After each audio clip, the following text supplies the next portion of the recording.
Powered by Arkansas, for Arkansas. This is Inside Arkansas Live. And welcome into Inside Arkansas Live here on this beautiful day here in the great state of Arkansas. I'm your host, John Neighbors, alongside Curtis Wilkerson and Andrew Ellis, and appreciate each and every one of you for making us a part of your afternoon this afternoon, as we're going to have a lot of things to get into today, as this will basically be our final show from here locally in Fayetteville. We're going to be heading up to Omaha tomorrow. We'll give you all the details on that. We'll also get into, of course, a checking of the chat with the vibes presented by our friends at Basis Health. We'll do a little Remember Wednesday action. We're also going to get into some what's more likely to happen presented by our friends at BetSaracen, who our heavy hitters are presented by HD Roofing and Construction, and get into all the topics that everybody would like to talk about. But fellas, it's hump day. It's Wednesday, getting closer to the big event up there in Omaha called the College World Series. How are we feeling today? Good, man. Yeah. Wednesday, hump day, halfway to College World Series day. It's going a little bit quicker, I got to be honest, than I anticipated. I thought this week was going to drag. But yeah, man, we're halfway there. I'm getting excited. Not gonna lie, got a little bit of FOMO because I'm gonna be a couple days behind you guys in Omaha, and it's tugging at the old heartstrings a little bit, but it's for a good cause. So I'm excited, pumped up, man, and I'm sure Andrew's got some cool stuff to say about the little send-off that he was just at. Yeah, it was a cool little send-off, but Curtis, don't worry, we're not gonna have that much fun without you. Don't you worry. Well, it's impossible. But we are gonna have fun. We are going to have fun, and we're going to get into some troublemaking for sure. But I'm excited to get to Omaha. Excited for this day of rest before. We talk a lot about sleep on this podcast. Last night, I got good sleep. I don't even know what to do with it right now, but I feel great. And yeah, we had a great time at the send-off. Dave was signing shirts, kissing babies, and all that. It was good stuff. I love that. Which I thought about it, guys, too. Not that anyone else cares about it, but I think, if I'm not mistaken, is this the first time where it's just going to be me and Andrew on our own for a bit? No, me and Curtis have. I know you two have. This might be the first venture of just me and Ellis going somewhere. So making history. You know, it's gonna be a long 6 hours. Text me when you guys get there. Just keep me posted on everything. I'm a little bit worried about the two of you. If you can hold down the fort for like 72 hours without getting into too much trouble, that'd be great. Won't be able to bail you out until I get there. So, you know, just mind the P's and Q's, be on your best behavior, be okay. Listen, sometimes one of your best players gets 2 quick fouls in the first half, and all of a sudden you got like a Malik Thomas, Nick Pringle 2-man game going, and you're like, you know what? This is working. We're getting some buckets. It's fine. Yeah. Hey, listen, we'll as long as we get there. Once we get there, all bets are off. But it's just a matter of making the travel happen. But just to give everybody a heads up, though, before we get into it, for tomorrow, because of our travel, Inside Arkansas Live is going to be a little bit later in the afternoon because we're trying to make it all work schedule-wise. I know we're usually at noon, and we always try to go at noon, but you know, duty calls. So we're going to be live actually from DJ's Dugout up in Omaha for all of the pregame, postgame, Inside Arkansas Live action, except for on Friday when we're at Macadoodles, of course, there in Omaha. But we're going to be doing the show live from there at it's going to be around 1 to 2, just somewhere in there, because we don't want to make a hard time there and then traffic's bad or something. So we want to give ourselves plenty of time, but we're going to be live up there for that. And it's going to be a quick turnaround because then at around 3:00 is when Arkansas will start practice. And then Andrew's going to go down there and check them out there at Charles Schwab Stadium and get to see some of that, some of the videos and content from that. And then Dave meets with the media at 4:00, I believe. So just to kind of give everybody an idea that it will be, just for tomorrow, a little bit different as far as our schedule and everything goes, but we should be back on track for the rest of the time. So it should be fun, just fun to get up there. DJ's Dugout is an awesome spot. I know that was one thing that me and Ellis talked about as soon as World Series. Like, dude, DJ's Dugout. Glad it's still there. Shout out to Sunny, who's a huge Razorback fan. She runs the place. She's awesome. It's gonna be a good time to be up there. We'll go to a lot of different spots, but glad to know that we're gonna have a little hub there at DJ's Dugout.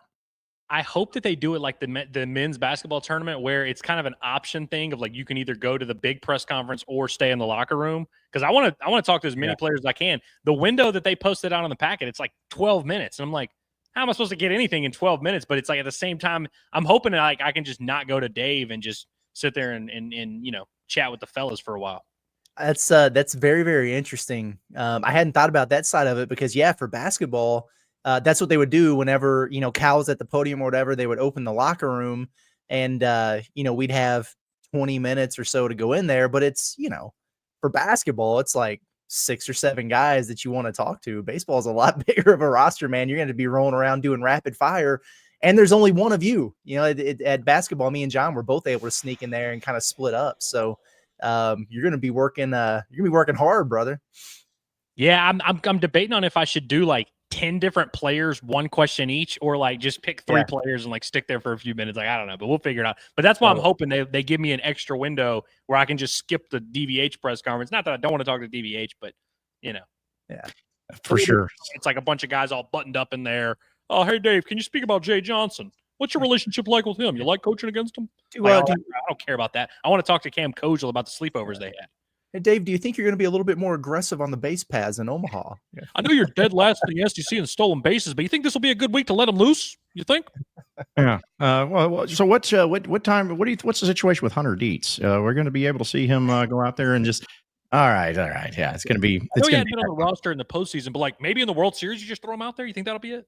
Yeah. Get him some reps there in the biggest stage. You know, get him some reps so he can get ready. Someone asked me today if they thought Kahio Aloy was going to pitch. I'm like, why the hell would he pitch right now? I'm like, this is not the time to pitch Kahio Aloy. What? Golly, dude. It's going to be nonsensical. It's going to be nonsensical, but either way. Well, Ellis, I know you were there. You'd mentioned the send-off. Anything stand out cool? How was the behavior and the vibes from the business? Everyone with sunglasses on, not smiling. Like, what are we thinking? It was pretty business-like, and I texted you guys because I thought I might be late for the show. You know, it was scheduled for like 11 to 11:30. They ended up probably coming out about 11:15-ish. And so there was a few guys that like, I think didn't realize they could stop and interact with fans, and they just kind of darted right onto the bus. And then later on, Brent Iredale and Ryder Helfrich were the only 2 players who like went and signed every autograph, took pictures with people because like they kind of realized they could. Dave did that as well. Dave signed a guy's shirt that said "Win it for Dave" or "Win one for Dave" or something like that, and it had like Van Horn on the back. And he said he made the shirt, and Dave signed it and was like, "This is cool." But no, yeah, it was a good time. There were a lot of fans there. I mean, considering it's 11 a.m. on a Wednesday. What are the odds that Dave Van Horn signed some form of bombastic merchandise, a shirt, a hat somebody had out there? If it didn't happen today, it needs to happen in the aftermath. How about that? I mean, I did have this. I could have just gotten him to sign it, but I don't know. I made eye contact with Dave and we kind of nodded, but I didn't like, you know, there was like 1,000 people around. I wasn't going to be like, you know, I was just there. I didn't want to, I had to play it cool in that moment. But I thought it was important for the fellas to see me, you know, see me and know. I was like a lieutenant sending my guys off to battle, you know? Yeah. Well, it's just, it's going to be fun, like to see how many Razorback fans are making the trip. I don't know what the record is. I don't know, you know, what's the most Razorback fans that ever made the trip. But as far as for the first few games, this may be one of the biggest showings that Arkansas has in the beginning, because I know LSU is going to try to rival that. And Arkansas and LSU fans are going to take over Omaha. Let's be honest. Like, of all the College World Series teams and fans, I would say at minimum 65% of them are going to be either Arkansas or LSU at minimum. So a lot of fans are going to be making the trip. A lot of fans are excited. I know they're going to be doing a lot of different events and leading up to it. And, you know, that's another deal about with this particular thing for us. The wins, losses, double elimination, all that stuff, man. Our schedule for what we're doing for content, everybody, you're just going to have to follow along, and we'll keep you updated on it, because we don't know, you know, if they lose this game, it could be here, but if they win this game, it could be here.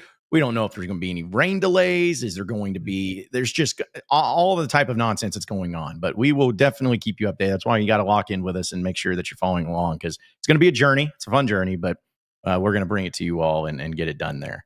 Yeah, for sure, man. And, you know, they're going to sweep anyway, but if for some crazy reason they lost the game, then yeah, they would immediately fall into that 1 p.m. window, which is right smack in the middle of what we normally do. And yeah, it could get crazy quick. Hey, yeah, I mean, there's going to be a lot of folks there. Jay Johnson said the stadium's going to be purple. So, you know, take that how you will, Razorback fans. Yeah, I mean, listen, we've been putting a lot of bulletin board material. I've contributed myself. I feel like Arkansas and LSU, like I feel like Arkansas fans are not going to win the like volume competition, and I mean volume in terms of amount of people and just the loudness. But I hope Hog fans take that and run with it and decide to win that battle, because I would love to be proven wrong, and I would love to see Jay Johnson proven wrong. Yeah, because that's really the only game Arkansas will be playing in College World Series where Arkansas potentially could have not as many fans as their opponent. Like every other matchup, no matter what, Arkansas is going to have overwhelmingly the majority of the fans, but that's the only one that it may turn into a true neutral site. Because if it's any other team, it's going to feel like Baum Walker North because it's just going to have so many fans. So overcome that, take care of business against LSU in game 1, and move on, and just let somebody else take care of LSU. Finish them off. Let them go on to their own thing. Maybe it's Murray State or whoever, and then they can just move on. Yeah, we turned North Dakota State into our little like junkyard dog that goes and handles business for us. The Godfather doesn't want to get his hands dirty all the time, so it's like you got to have your guys. Murray State, I've got my eye on them as our little junkyard dog that's going to get rid of the Tigers in game 2. I like that. Oh man, I hope so. Well, we'll get into a lot of your chats and a lot of other things too, but I wanted to go ahead and remind everybody and give a shout out to our friends over at Radiant Elements Medical Spa, because a lot of you are stressed and a lot of you are going to be stressed throughout all of the College World Series, and then you're going to be partying hard and going crazy when Arkansas wins it all. Well, when all that happens, you're going to need to relieve some of that stress, some of that tension, some of those sorenesses that you have, and maybe from the rotator cuff surgery you're going to need from so many high fives you're giving over winning a College World Series. Let Radiant Elements Medical Spa help you out, where they have deep tissue, sports massage, and infrared sauna to help you bounce back faster, hit the weights harder, and stay in the game. It's not soft to get self-care. It's what winners do. I guarantee you, Arkansas and all those boys over there, they make sure they take care of themselves, and they ain't soft. So make sure you check them out. And they also have great gifts for you if you're looking for that special someone, something really special. Get them a massage and service from Radiant Elements Medical Spa. Check them out on Weddington Plaza, right next to Lions Mane, or book an appointment online with that QR code right up there in the top right corner. You get 15% off your first service. 15% off. You're not going to get a better deal than that. It's Radiant Elements Medical Spa, self-care for everyone. So, and sticking with this, I want to kind of make it a Remember Wednesday, guys. There's been a lot of great moments that Razorback fans have had in games. Haven't won it all, but there's been some pretty epic ones. Just out of curiosity for you guys, when you first think of a moment, good or bad, well, nope, taking out the bad because we all know it's going to be the bad. Don't do that. Good. Only good moments for Razorbacks in the College World Series. Is there a particular game, particular play, particular moment, anything like that stands out to you first and foremost? Well, for me, I mean, we're not going to mention the ultimate bad moment. We know about that, but the game before that, which was really, really sweet, was at actually a work convention, the old job, boys, the athletic training days in New Orleans, and was down there with a bunch of coworkers and buddies and everything, and we had popped into a bar down there where we were watching the game and everything, and I just remember that and celebrating it and how cool that was. And at no point, after that game did it cross my mind that Arkansas wouldn't wind up winning that thing. But yeah, taking down the Beavers there in game 1 was electric. I mean, then you're right there just on the brink. And that level of excitement and anticipation is something that I hope we feel again, and then get the right kind of outcome, this time around. Yeah, and I think the game that really sticks out to me is like my favorite. And there's a lot of good moments, but the game that was my probably favorite was right before that game that you just referenced in the semifinals when they beat Florida, who was the preseason number 1. I believe they were the number 1 overall seed in the tournament also all year long, and they had won the national title the year before. They were the defending champs. It just felt, and they had the SEC Player of the Year, the SEC Pitcher of the Year. It just felt like Florida was the team that someone was going to have to go knock off. It felt like Arkansas won the national title when they won that game.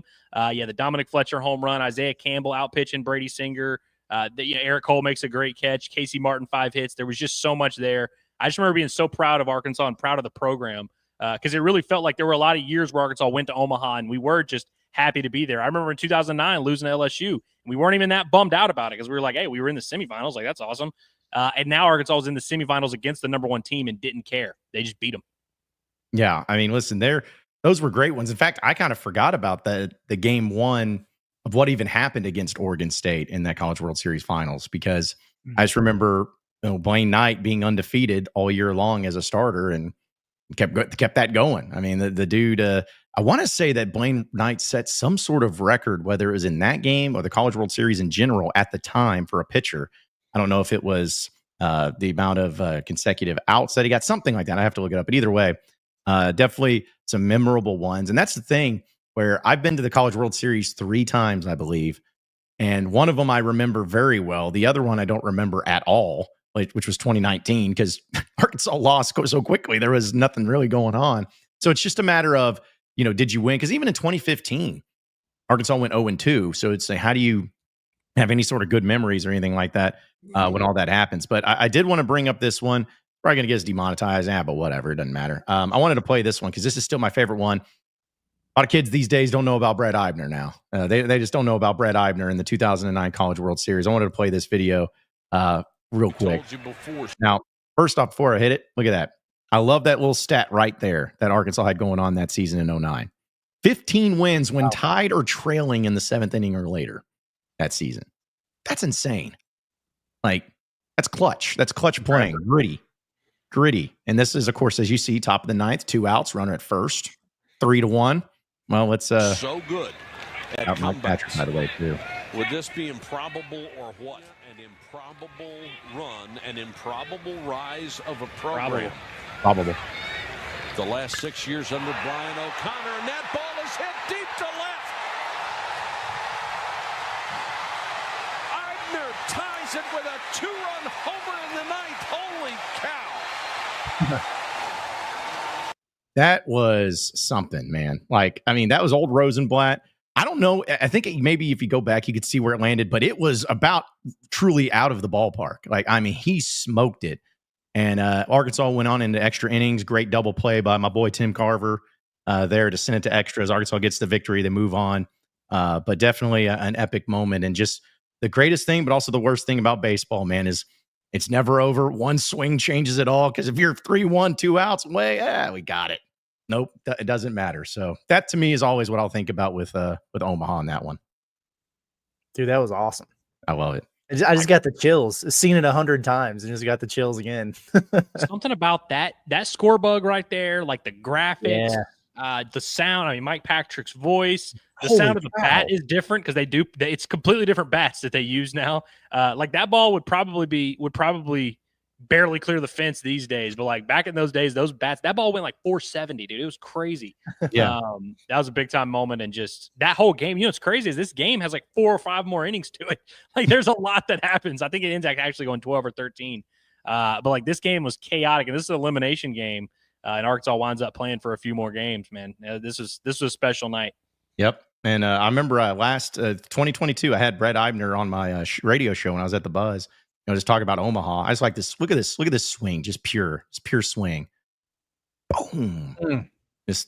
And he knew it. He probably bat flip. That was probably considered a bat flip back then. But either way, just I love the fact that he was able to do that. But also, people forget Dallas Keuchel came in and closed this game out. It was his first ever. I think they said that was his first ever relief appearance all season long. Yeah. Dallas Keuchel coming in. So. And he came in because Drew Smiley, who's still pitching in the big leagues, and Keuchel just got done. Drew Smiley got a blister, and so he only ended up going like 2 innings in this game or something like that. It was crazy. I mean, you just get to the postseason, you're patching it together however you can. Brett Eibner, one of the few people in the world who made the big leagues as a pitcher and made the big leagues as a hitter. Yep. Like not at the same time either. Like he made it as a hitter, had a little cup of coffee in the bigs, gets DFA'd. Decides I'm going to pitch, makes his way back through the minor leagues, and he played in the MLB as both. And like, there's not that many people that have done that. Yeah, man. There's a phrase that Andrew likes to use for the location of that pitch too. By the way, we left it in there for him, baby. Got every bit of it served up, man. I think also that was the home run where I first invented the phrase piss missile. I didn't invent it at all, but just still, that was truly one. Hold on a second. I don't have the John Cena on this one. I'm sorry, folks. But still. Hey, shout out to Brian, man. We appreciate the super chat, man. Really nice of you. He says, Arkansan living in Omaha here. That's awesome. Feels great to have Razorback Nation back up in corn country. Highly recommend y'all visit Rookie's Bar and Grill while in Omaha. Shockingly good food for a sports bar, plus the owners from Stuttgart. Hey, how about that? Yeah, God bless Woo Pig. # do it for Dave. Thank you, Brian. We'll definitely check it out. Very cool. Hell yeah, man. We appreciate that. And we're definitely down to check everything out, man. Yeah. It's kind of weird. Realize that a guy from Stuttgart owns a sports bar in Omaha. It's very cool. It's crazy how many the connections there. I mean, obviously, like the Dave from his time up that way and everything, but like there's a lot of Arkansas folks up there in Omaha, man. That's really cool.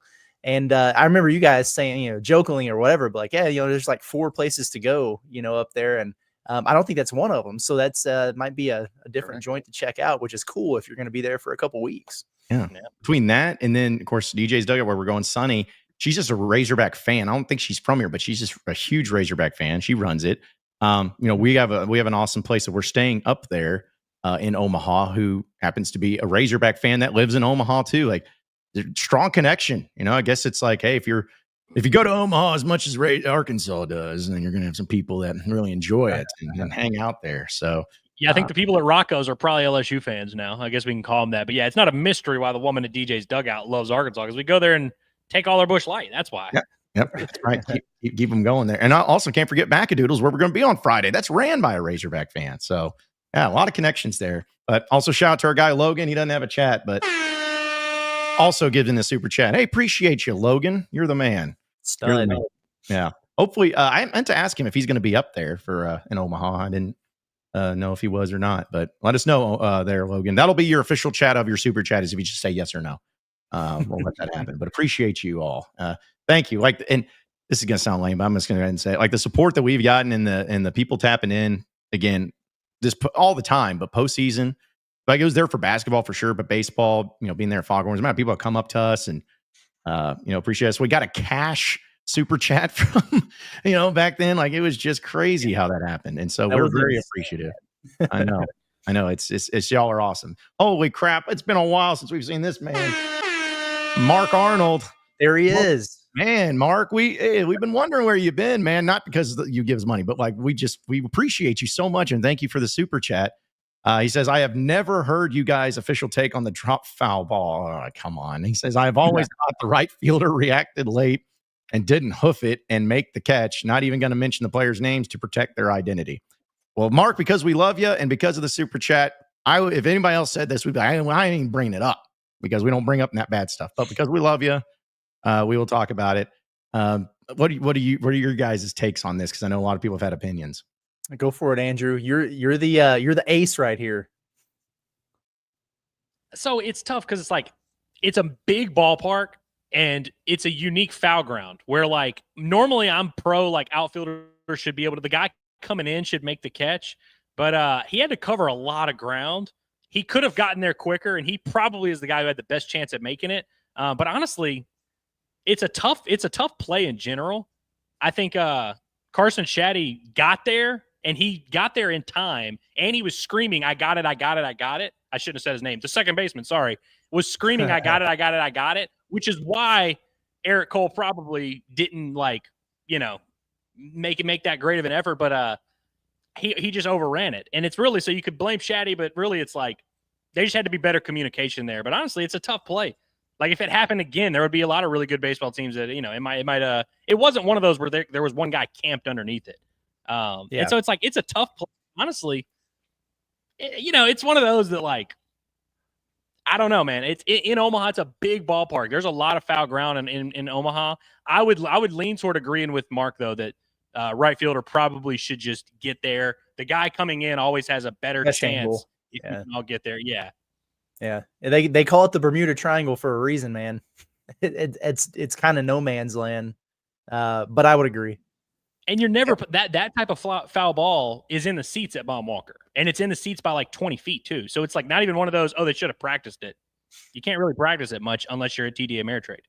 No, I mean, listen, I'll give my thought, which I agree with you, Andrew, but I'm just going to go. I'm not a ball knower of baseball, but my good buddy, Devin, the Gooch Bradley, once told me that that's a right fielder's ball. And so ever since then, I'm like, it's the right fielder's ball. But here, like you said, people have to understand that too. Yeah. Oh, right fielder's ball. In that moment where that ball was going in that situation, all the crazy stuff going on with it, it just sucks. It's one of those things to where, because here's the thing, if Carson Shaddy caught it, no one would be like, dude, you idiot, what are you doing? That's Eric Cole's ball. It's like, no, it'd be like, hey, it's his ball. He called it. Like, it's just, again, it goes back to good decision, bad decision. If it works, it's great. If it doesn't, it doesn't. So, but yeah, we really appreciate it. Holy crap what is going on here? Hazelwood coming in hot here too. 1 cent less. We're not going to judge you for Hazelwood, but that's okay. I was didn't quite get triple digits there. So, but we'll let it slide, buddy. Yeah. As much as I appreciate it here from Hazelwood, he is the GOAT. He's just been, burning up the chat with these one-liners and chats over the last few days, and we get nothing now, just money. Man. Yeah. Yeah, I like it. Not only that, but like a super chat of that amount, you get to say pretty much whatever you have plenty of characters. We have to read it. Yeah, like we have to read it. This is your time to share your platform and speak on what you want to speak about, all the issues pressing us in the world. Oh, see, Andrew, don't do that. Don't do that, dude, because you chose to stay silent. Wow, that's speaks volumes, honestly. Yeah, like we're gonna be the show's gonna go truly off the rails into a place none of us want to be at. It's like, let the record show Hazelwood did not say he hates racism in his statement. He also did not declare whether he's pro-cancer or not. Oh my gosh, silence is deafening, as they say. Like, that's so dumb. Silence in the face of oppression. What's the term for that? There's a phrase that I can't think of. We'll move on. Oh yeah, well, I'm sure it'll be brought up somewhere and remembered. But seriously though, appreciate all of you. That was awesome. That was very awesome of y'all to do that. I just real quick, a couple more moments here I wanted to bring up, and then we'll have the Alumni Hall question today, which has to do with all these. This is another moment from the College World Series that a lot of people tend to bring up, or at least remember. Just a quick one here, and we'll hopefully, again, probably get demonetized. But how about our guy, Heston Kjerstad, shoving the first baseman down from Texas? It was Arkansas was down 2-1, 2018. Freshman Heston Kjerstad, by the way. And caused some problems. Everyone's like, hey, what's going on here? What's going on here? Heston was like, listen, you're going to throw Casey Martin out, but you gotta get off the bag if you're going to come back. Look at him. He's just standing on the bag fully. I got to have a place to go. Get down, boy. What you doing? This is my bag. I should have 100% gone with that one as my moment. That's electric. You know, it's crazy. As much as people complain about it in the moment, like Texas fans, and the player was like asking, like, oh, like looking at the ump. That was honestly not as bad as the collision could have been. Yeah. Like we've seen far worse collisions at first base. I'm just glad that Heston was the aggressor. Yeah. I just love he's just staring down at him. He's like, this is my base, man. Get off the base. And you know what's the greatest thing about it? Nothing happened. No one got ejected. No one, there have been some warnings or whatever, but it was just like, get off my bag. And so I love that, especially from a true freshman, Heston Kjerstad. 2020 Golden Spikes Award winner, Heston Kjerstad, by the way. Yeah. Because at least in our eyes and in our heart, that's who he was. It's crazy that Heston Kjerstad, like he's got a baby face, and like if you talk to him outside of the field, he's such a he's got a very playful nature to him. He gets into skirmishes all the time on the field. Like this was not the last time in his career he would have some. He got ejected for arguing balls and strikes one time against Mississippi State. Like he's been thrown out of games. He's been in fights in the big leagues. Like he's in skirmishes a lot. He plays with like a little bit more energy than you maybe would expect for a guy that looks like him in the face. Well, you know who recruited him though, right? You know why who recruited him? It's because he's a Tony V boy. Yeah, it's Tony Vitello. That's why he was the way he was. Just was just a jerk. So had to be hit. And also just another cool moment too. This is still my favorite. It's so boring sometimes if you get to hear from players that don't do anything in postseason and say anything. Like this past year, Carter Knox was awesome, in postseason, and then the kill, celebrate, kill. Or even when Jonas Adu had a great game. I'm trying to remember exactly verbatim what the quote was, but he's like, I don't know what scene or what he was seeing, but whatever he was seeing, I hope he keeps seeing it. Like something just great like that. But this one's one of my all-time favorites from Blaine Knight. Shout out to Bryant when they were about to go up against, in that very game against Texas, and Cody Clemens, Roger Clemens' son, who was one of the best hitters in the game. And they're, of course, asking, hey, the starting pitcher, what do you think about that matchup? And I'll just let Blaine Knight do the talking here. I'm going right after him. I'm not scared of him. I don't care if he's got 24 jacks on the year or not. I'm going to make him hit my pitch. He hits it out, But, I got an offense behind me that's going to put up more runs than he can put up by himself. So, I'm not really that worried about it. He's a good hitter, but I've faced plenty of good hitters all year long. So, I'm just going to go after him and execute pitches. That's legendary stuff right there. And he did go right at him. I think he struck him out on 3 pitches first inning. Yep. Gosh. Yep. Cody Clemens went 1 for 5 in that game against Arkansas, and that hit did not come against Blaine Knight. But just there's something about you got the long hair, you got the dude from Bryant, and the monotone voice, just like not like getting in his mind, trying to just his monotone. I'm going to go right at him, and the fact that he calls it jacks, I don't care if he's got 24 jacks on the year or not. It was like just such a great thing, and a cool story to this, guys. Real quick, what was one of my favorite things about this is when Daryl Macon, who had been playing at Arkansas around that time, maybe it was his final year, saw this. He quote tweeted it. It was like, I love this man. Blaine, let's do a jersey swap. And they did. They did a jersey swap with Blaine Knight and Daryl Macon. And I thought that was also cool. That is legendary right there. Yeah, that's two Central Arkansas Hog legends right there. Man. Another funny thing about this Texas game, since we're talking about it, I just remembered it, and people don't remember there was a huge rain delay. Arkansas ends up winning like 12-4, something like that. There was a huge rain delay, and at the time of the rain delay, it wasn't broken open yet, but it was about to. I think there might have even been bases loaded for Arkansas, but they come back from the rain delay, and Dave gives Casey Martin a take. He was like, "Hey, bases loaded. This dude's sat for 2 hours. Take." First pitch, gets a pitch that's nowhere near the zone, and he just like goes up and smacks it and hits it for a base hit and drives in 2 runs. It was like, all right, it's like, but it was like the most Casey Martin moment of all time. But it was a 2-run single, so it was awesome. Yeah, I just love those moments so much, and there's a lot more. This one, I don't even know if we might not be even able to hear the audio, but I'm gonna try to play it. This is a very hard video to find, but I always love tweeting this whenever there's a bad call by the umpire.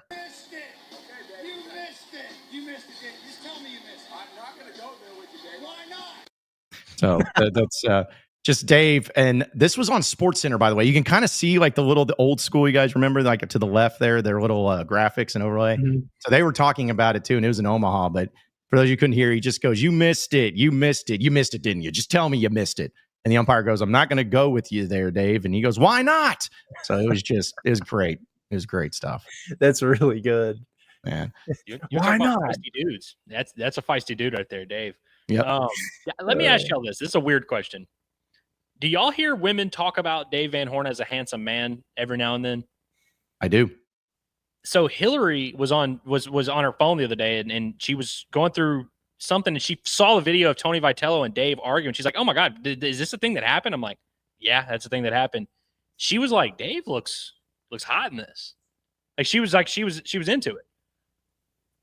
I mean, yeah, I feel like there's been some people who have found that. I mean, winning does a lot for you. You become handsome. Like I think we even talked about it the other day. Charles Barkley, he's like, Michael Jordan's not handsome. You get $30 to $40 million, you become handsome. It's the same thing. If you're a winner, you got money, you're a handsome person.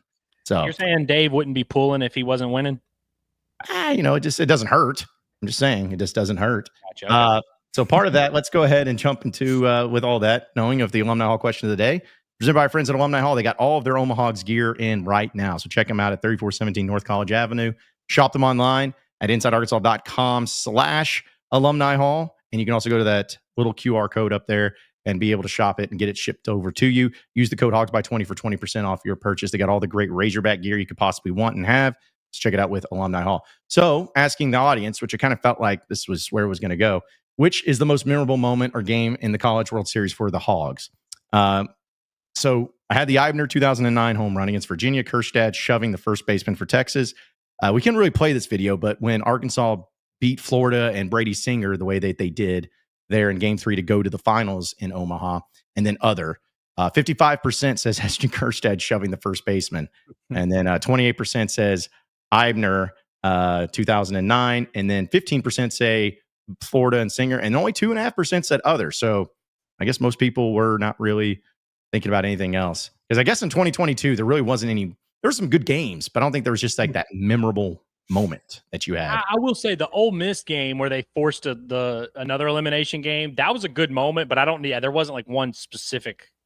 I'll tell you what moment I think about was Jalen Battles like almost got ejected for targeting against Jace Borfin. There was a fly ball with like 1 out, and Jace Borfin makes the catch, and Battles collides with them. We almost had another disaster. Like Arkansas' season almost ended, because if they had collided and the ball falls, 2-run scored, that's the end of the season.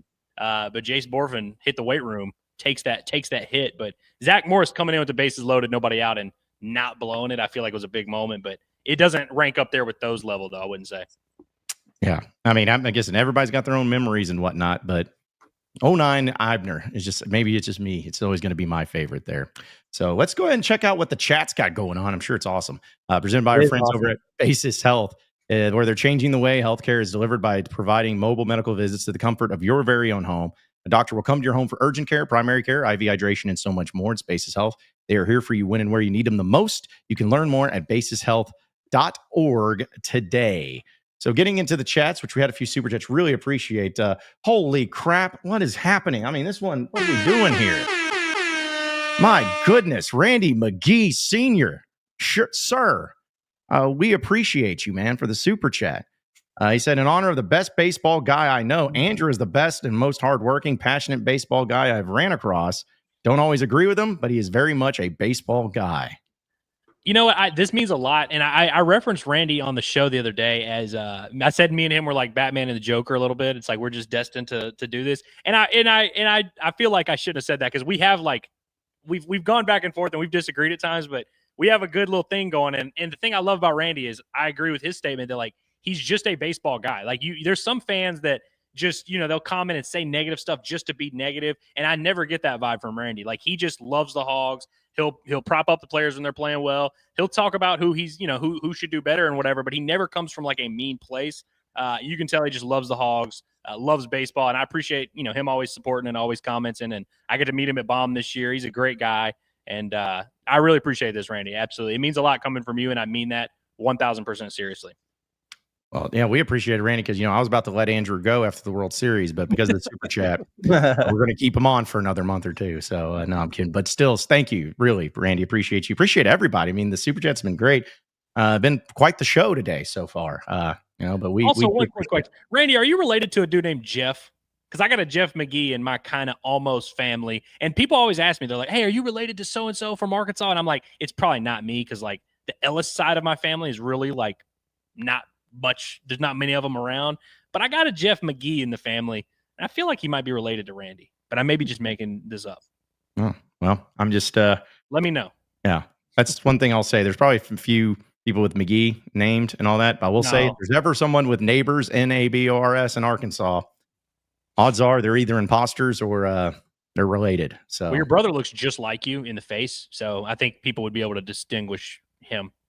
Yeah. We the neighbors' genes are strong. I'll say that. Appreciate also our guy John Pigman the Fourth. Yeah, says, Pigman doesn't have these kind of funds, but maybe I can buy an Omaha hot dog. Hey, listen, we no matter what number, we appreciate it. No matter what, Pigman, we appreciate you, dude. 100%. Yeah, we appreciate your contribution to Hog Twitter. Yes, you've been crushing it. Indeed. Yep. Actually, David says, "What's the Inside Arkansas Venmo Cash App? Fees suck." I'm afraid. Pierce Ellis 97. Yeah, give out your personal ones.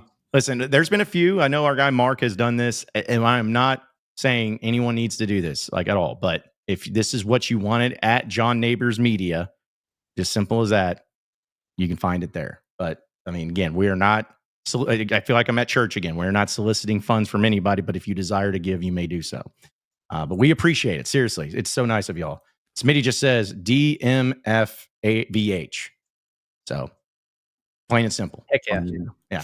Appreciate you. All right. Okay. So our guy, Mark Arnold, said, are we rushing the field when we win it all in Omaha? I don't think they allow that.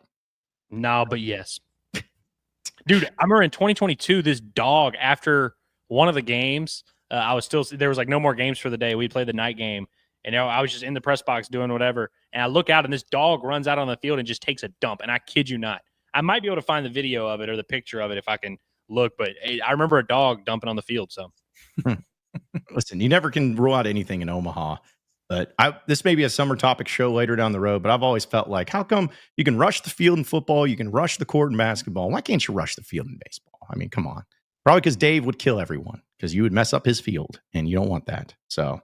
And it's probably the most streaked upon field that you play sports on. Yeah, maybe soccer. You see a lot of that with soccer too, but a lot of baseball. There's a lot of room for people to just hop over the wall and get out there. Yeah, I guess because it's so spread out. I mean, in football, you got the entire sidelines flooded, referees and all that. Basketball, it's smaller, but everything on there. Yeah, baseball, it'll take a couple minutes for someone to get out there. For the old yellow vest to be hot skipping and a jumping out there to try to stop you. What I'm not looking forward to in Omaha is the beach balls. You know how they do that where like there's people that are banging, hitting the beach balls around and about every 3 minutes it falls onto the field and they have to, whoa, wait, pause. And then the guy has to run out there. It's the worst. Yeah. And I don't know what's worse, that or then when some old geezer's like, I don't agree with any of this. And he grabs the beach ball and he sits on it and it pops and everyone cries and boos. And It's like pay attention to the game. How about that? Like there's a game going on in front of you. Come on. Either way, Mark's over here saying, Curtis, you have no idea what is lurking under the water. I still don't even know what to say to this. I wanted to acknowledge it though. That's back-to-back days we've gotten like semi-threatening, messages toward Curtis specifically. Oh, hopefully Mark Arnold's not threatening Curtis. Mark's our guy. Nah, yeah, he's not threatening Curtis. I imagine it's basketball related. Yeah. I feel bad because Mark was like, I'm not going to say all the guys' names, and then I just doxed all of them. But also, it's not really a secret, like the video gets played, you can see their names, we know. Yeah, exactly right. Let's see. I really appreciate everybody jumping in here. But let's see. Garrett, our guy from HD Roofing, says, woke up feeling dangerous this morning. Said my prayers last night. I prayed God would be an Arkansas baseball fan for the next 2 weeks. Well, I'm sure he is. And because nobody wants to be, he's certainly not an LSU baseball fan. I can tell you that. And that's reserved for the other guy. All the Mala worshipers can go to Tennessee. Man, I can't wait to tweet that again. It's gonna be awesome. I may even put it in like Arabic too, like the entire sentence, and just see just really get people popping off on me. I like it. Shout out to a sweet Arkansas guy. She says lunchtime, sitting here with my avocado chicken salad and an Oreo. So are your bags packed? No. Got all the food groups taken care of there. I like that a lot. She got the pyramid working. Does sweet Arkansas gal know that Murray State's shortstop's from Batesville? Oh, I don't know. I wonder if she does. I don't know. But no, my bags are not packed. And I also love that it was just one singular Oreo. She followed up and said, like, I might have the second one later. Like, so there's a second Oreo, but one of them little packages. Okay. Gotcha.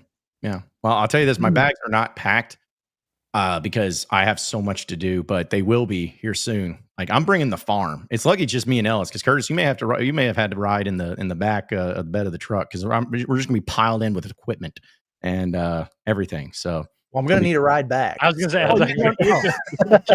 listen, I've had that side of it taken care of. There's going to be an individual that's helping me bring a lot of it back. So okay, all right, we're good there. Yeah, I trust me. I'm not going to be like, oh no, Curtis, you're wanting a ride too? Jeez, come on now. Good luck, dude. Yeah, I know. We'll make it work. Frontier Airlines from Omaha to Fort Smith. Yeah, there you go. Be wild. There you go. I also think that there should be we're probably going to have some cool swag. We may even steal the College World Series trophy and just have it with us. So we have to make room for that. I like the way that sounds. I am shocked to have learned that there is one direct flight a day from New York City to Omaha, Nebraska. Really? So, yeah. Yep. Is it like the same time every day, or is it just? No, actually. Yeah, some of them are in the mornings, like during the week, but there's evenings in the weekends. But yeah, there's always one. I saw somebody tweeting about this. Like, it is kind of weird. Like, wouldn't you adjust and maybe add a few flights for whatever cities are flying in? Yeah, I would imagine. And maybe they do. I don't know. Yeah, I guess most of Hog fans are not flying, I guess, though. Yeah. I'm sorry, guys. I got another shout out I got to give to killing me, man. Our people, our friends of Kelly and James Jacobs. They sent me awesome stuff. So I'll give them a shout out. Not only a gift, but also dining certificates. So have those as well. I'll have to get some more. I may have to read more on that. But hey, appreciate you for the Jacobs for all of that. You guys are awesome. Thank you so much. Curtis hasn't had a dining certificate since he won the hot dog contest at Nathan's 4 years ago. Yeah, it's crazy. Well, luckily that has now come to an end. It's changed. I'm trying to face my man Joey Chestnut, but he eats those fake glizzies now. So yeah, he's they said he's banned from the competition, I believe. Yeah, it's wild. Hate that. Before chats here that we'll get to. Brock just says, do you think the younger Aloy comes back next year? He is, right? He has to, right? Yeah. I mean, he doesn't have to. He can do whatever he wants. But I mean, he's not draft eligible, yes. But yeah, no, he's gonna be a Hog next year. And it's funny. I made fun of the idea of him pitching in Omaha. I wouldn't rule out him being a two-way player next year. Okay. If he can't play right field, I wouldn't rule out him being DH relief pitcher, which would be pretty sick. That'd be awesome. Sorry, real quick. it's Jay Gilbert's Steakhouse. So we're getting steaks on our people, the Jacobs. So really appreciate you. We're gonna have some steaks. This is electric, man. I'm This telling is you. great. Hey, I don't know if is Omaha known for steaks? Are they known for their steaks? I can't think. That's the thing. I believe so. Yeah. Did you guys ever get the boxes? Like from Omaha, like whatever. I've never done that. No. Yeah. Have you? I've done it before. I did it at least a couple times when I was living in St. Louis.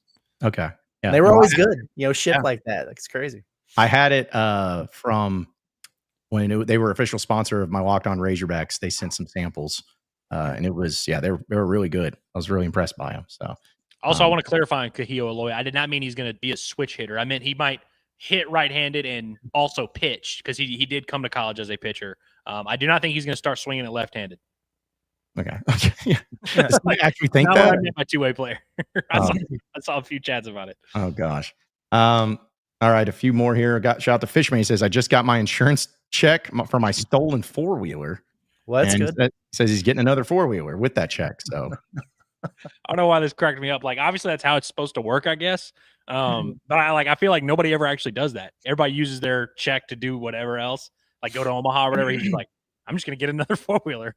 I mean, guys, I used my insurance check for my lost luggage to replace that luggage that I lost. So, I mean, I get it totally. It happens that way. Let's see. Seth says, do we think Root starts game 1 and Vital Cheese starts game 3? I would say probably so. I mean, I think Root starting game 1 is a pretty safe bet. Obviously, Vital Cheese is a little bit different situation. It's going to depend. By the time you get to game 3, you're either in your second elimination game in as many days, or you're looking to looking to advance to the finals. Ideally, Arkansas is in the situation they've been in the last few weeks where they've got all the arms available and Vital Cheese is starting, and you've got 4 relievers ready to roll behind them. But they're an elimination game, and they're 1-1. All bets are off in terms of what they're going to do. But I think the plan would have been for Vital Cheese to start game 3 last week, based on all the things that they did. So I would assume probably the game 3 guy they have in mind. And also, I like this from Seth because he says, love the history lessons. Didn't become a Razorback fan, or Hogs fan until I started grad school, so I didn't experience this stuff. You're welcome. There's a lot of Hog fans. I feel like the program elevated a little bit in about 2017, 2018 range, and I feel like that's a time period where a lot of people, like that 2018 team that lost in the title series, I feel like they birthed a lot of Hog fans. So I think there's a lot of people that are in this boat that are huge Hog fans and have been Hog fans for a while now, but the long 25-year history of Dave Van Horn is still somewhat new to them. And so I really do love that, being able to talk about some of that stuff. Yeah, it's always fun to relive history and let the kids know about what the good old days used to be like. Exactly. Back when men were men. Yeah, listen, basketball's had really good baseball, but man, some of the kids these days, they don't know about the football fun. That's all you got right now is history and the great moments of it. Let's see. Randy, our guy that gave us this great super chat, says, hope you guys have a great time. First time ever not being able to go. No, on Jeff that I know of. I feel like I'm there watching y'all's stuff.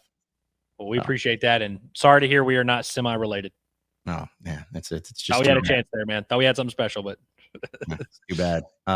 Lady Michelle, producer Michelle, says, sorry, Curtis, if they go without you before Monday, I may owe you a steak. We're not going to go there before Curtis gets there. Come on. We're not going to do that to him. Yeah, no. We fly as a group when it comes to our food. That'd be pretty weird. Well, by the way, since we're on the topic of Michelle, she asked, I saw somewhere earlier in the chat about how many cases of that Busch Light from Macadoodles would we be able to get there from the super chats we had today. So I've been doing the math, and right now we could get 37 cases. That equals 1,110 Busch Lights. You think that'll take care of us for the trip? Probably should do it. I think we'd be okay. So yeah. Keep a running tab. That might have actually just went up, but yeah.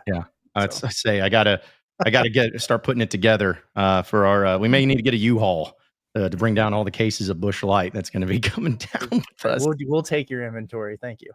Yeah, Macadoodles up there in Omaha. Y'all better have it stocked, filled.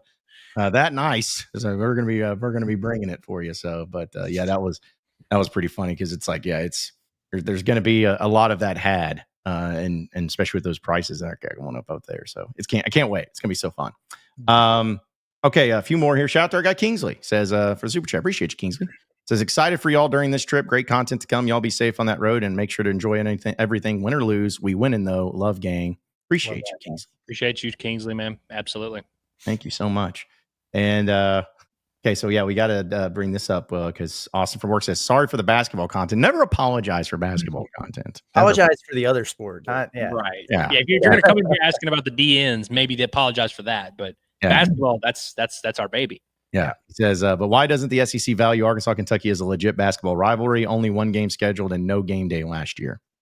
Here's the thing about it, because when Rothstein leaked it yesterday that, Arkansas, Kentucky would play once, it would be at Bud Walton Arena. We all just kind of automatically assumed, well, they're just keeping, kind of the the exact same schedule as they did last year, and they're flipping it the way they did football. So whoever you played at home last year, you play on the road this coming year or whatever. And so, like, from that standpoint, I get it. But Rothstein also reported today that Kentucky and Florida are going to play twice during the SEC schedule this year, and they played once last year. So what that tells you is that the SEC did not take the easy road out here by just flipping the locations. Like, they've kind of gone through and, revamped the way that the schedule is going to look like. So they once again made the conscious choice to not have Arkansas and Kentucky play twice in the season. I think it's crazy. I think it's negligent. I think about what John said yesterday, which is like, do they not love money and revenue? Because you're not going to get more eyes on a game than Arkansas and Kentucky. Why the heck would you not do it twice? I think it's absolutely nuts. And I gave the SEC a little bit of a pass when we talked about it yesterday, and even to a degree this morning on the pod, and then saw that from Rothstein, and now I'm pretty upset about it. I'm not gonna lie. Interesting. Yeah, I memean, obviously Arkansas and Kentucky, in terms of just eyeballs and attention and all that, is certainly would be high up on the list. And who the hell knows? Like, I'm not super woke on like how the process and all that goes down. But as a Hog fan, though, looking through it from just that lens, I am not sad about not like us only there being one game and it potentially most likely being at Bud Walton Arena. Hopefully it just kind of adds to the tension and anxiety. And so maybe next year, if they get it home and home, then it'll feel complete. If they did have Arkansas and Kentucky play twice this year, there would be that segment of the fan base that was like, what the hell? Like, we got to go there back-to-back years. Well, we couldn't get the one off in our place after they got it the year before. It's bias, so I get it. Last year's the real year. They should have for sure done back-to-back. Like, there's no reason, like, for how big how fresh all that was, for sure. But I'm cool with starting fresh next year at, just home and home every year. That'll work. Yeah. And also, last thing on it, too, I was just trying to think of any other, which basketball is interesting because I believe, and correct me if I'm wrong, guys, it's the only sport where in the entire of all the sports where every team plays each other at least once. Like, I don't know of any other sport. Football obviously doesn't do it. Baseball doesn't do it. It's the only sport where everybody plays each other at least once. And, it's kind of like, remember when I was bringing this up, when Arkansas baseball, they came out with the schedule and it was like, wow, they're not playing Tennessee after that last year. And then the SEC like went in and changed it. They're like, well, that was our fault. Yeah, seriously. Hey, Arkansas, Tennessee, here you go. Like, why couldn't you just do that? I mean, come on. It's no other sport has that. If they know what the big games, the most intriguing games are going to be. Arkansas, Kentucky, that's two easy ones, 2 home runs right there that you could just have. So it just makes no sense. All right, a few more here because I know we're going to keep it going. But shout out to Angel. Just said, go Hogs, go. No spaces. Whoopig Sui with a U. Love that. And says, be safe, guys. Thank you, Angel. Appreciate you. Like that. Appreciate you a lot. Okay, never mind. I was going to bring up Heartbroken Hog, but I guess he's just what you talked about with Mark Pope demand that they play Florida twice instead of us. So, yeah, boo. Stinks. Mark Pope's scared. It's okay. It's fine. He doesn't want to take another L at home. Like, a good portion of the fan base has truly convinced themselves that, like, the SEC is trying to protect Kentucky from Arkansas. Like, get the hell out of here, bro. No, but here's the deal. If I don't believe that, but if a Kentucky fan starts coming in here, I'm going to start saying it. I'm going to say, yeah, they're just protecting you, man. They just don't want you to lose a bunch of games at home. I get it. Like, I'd be scared to play the defending national champs twice. That's what it was. Yeah, exactly. Exactly. All right, so let's go ahead and jump into our Heavy hitters presented by our friends over at HD Roofing and Construction. We know storms can hit unexpectedly, and be sure you have to, not even be sure, you got to make sure you contact HD Roofing with a peace of mind when they give you that free inspection of your roof. When you choose HD Roofing, you can rely on professionalism, top quality materials, expert installation for all of your roofing needs, and they're big Razorback fans. So the storm that's going to be coming up to Omaha, which is the Razorback faithful, they're probably going to need to have some HD Roofing people come out there with their roofs and check them out and make sure they're good to go. But they're going to help you out. So call them today at 501-428-0429. That's 501-428-0429. Or you can check them out also on at hdarkansas.com. So heavy hitters, Curtis, I believe you have the heavy hitter for the video down there. Is that what you're going to be, your heavy hitter? Yes. Okay. If that's the case, I may jump on and share it with you. I'll have you give it, but because this was one of the ones I wanted to do as well. So okay, yeah. I mean, it's John Calipari, man. I don't know if everybody got to see that, but I saw Steve Sullivan tweeted it out, and he kind of had a message to Dave Van Horn, about making the College World Series, and also going back to when Arkansas basketball was going through it, having their downswings over the course of the year, and how DVH was among the folks that really reached out to him and gave him a pat on the back and a, hey, buddy, don't worry about it. It's going to be just fine. But really cool words here, I thought, from one GOAT to another. After I said, enjoy this moment. Worry about the weekend when you're getting through the enjoyment.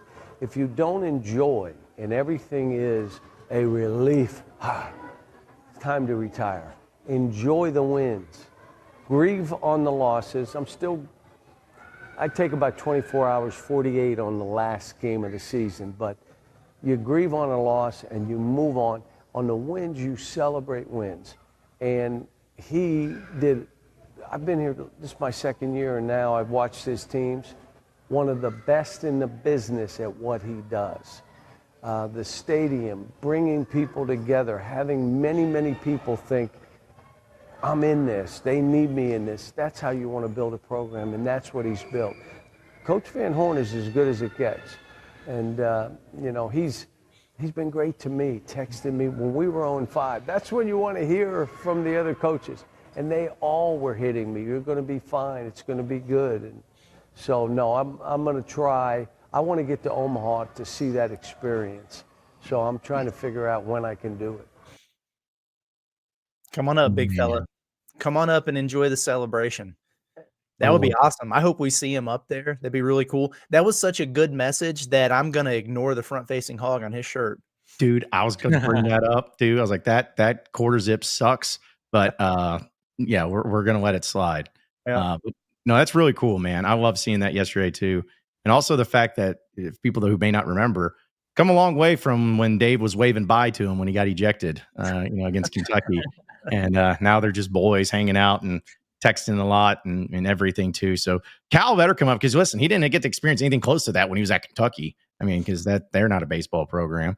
But this year he's going to be able to experience it. If Calipari walks up in there, man, and they're going to show him, because John Daly, guys, by the way, is for sure going to be up there. You got Cal up there. Who else we got to get? We got to get Jerry Jones up there. Get all the famous Arkansas people up there, hanging out in a suite together. Drinking some Busch Lights, because I'm sure John Calipari drinks some Busch Light, and just have a grand old time. That was awesome, and I love the message that he had and the compliments that he gave to Dave Van Horn, saying, "Hey, he's as good as it gets." That's the good stuff. That was the good stuff. So yeah, great one there. Andrew, what about you? What do you got for your heavy hitter? So I've got a few. I like to, sometimes when I don't have a good one, I just like to spray like 5 of them out there. One, I want to, Brett Eibner. I noticed him and Ryder, I gave them props for being the 2 players that signed every autograph, stayed and talked to every fan, and really took their time to kind of soak in that moment. I noticed Brett Eibner kept having to move his bag carefully, and he was being very careful with it. He had his Nintendo Switch ready to roll. He's bringing the Switch to Omaha, which inspired me. I think I'm officially going to bring my PS5. Now that I see that Brett Eibner is bringing a Switch, I feel more vindicated, where I'm like, I can bring my game system. Shout out Viva Aloy again for being number 1 at the NIL store. We always see this graphic of the highest selling athletes of the month or whatever. The list on this month, or on the month of May, Vahiva Aloy 1, Cooper Flagg 2, Walter Clayton 3. And I was like, the rest of the list I'm sure is a little bit weird, but that's impressive. I don't care what the context of that is. Another one, John, you might have an interest in this one. Your boy Aaron Rodgers, who has left the Jets, he's now a Pittsburgh Steeler. Did y'all see what Myles Garrett had to say about potentially playing him? I did not. It's a great opportunity playing him twice a year to put him in the graveyard.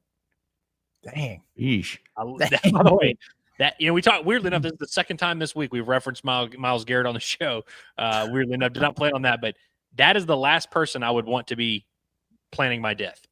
Especially if I was a quarterback that had to play him twice this year. I'm starting to see like an NFL training camp stuff happening. Like the Bengals have a guy that like one of their rookies has not been signed yet, and he's like blasting everyone involved at practice. He's like, yeah, I don't know. Maybe I'm just going to end up playing for free. I don't know. We'll see what happens. I love that. I'm already kind of excited for this NFL season, and I don't even really I wouldn't even say I'm a diehard NFL guy, but I'm starting to see whenever you start seeing the OTAs and stuff, that's when it's time.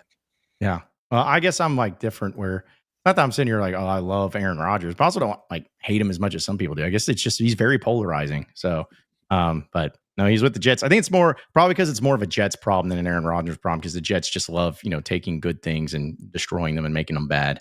So maybe that's just where I rolled with it, but still, no, that's a good one. One real small one here that I got. I thought this was cool from Will McIntyre's Twitter. He posted on social media that it's a late night right there in the middle of the field on the big jumbotron there at Baum Walker Stadium. What's being played? Sandlot. Beautiful. This was a player-led thing, I'm told. Wow. I don't know which specific player. I think Cam Kojal is maybe minus 300 to be the guy, but this was a player's idea, and then they had to kind of obviously get it approved and get some people to help them out with it. But this was just the boys that were like, dude, that'd be sick if we just watched Sandlot at Baum, and that's what they did. It's awesome. Yeah, thanks for the invite. I mean, you could have had some. I would have loved to have watched Sandlot. It's a great movie.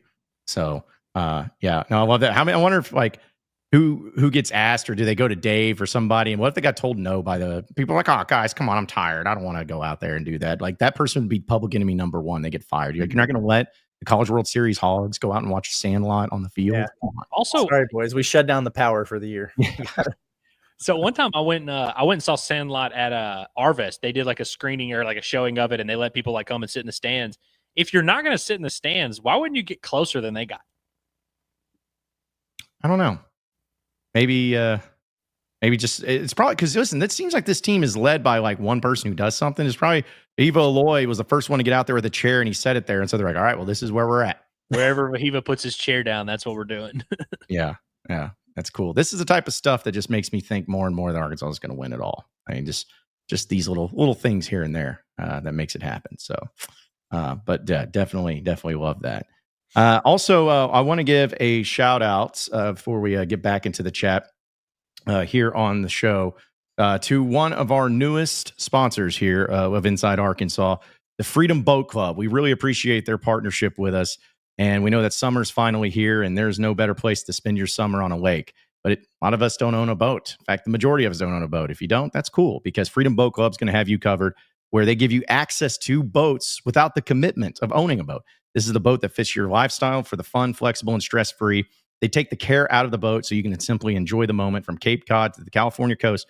Your next boat day awaits. So it's not even just in Arkansas. They have boats all across the country.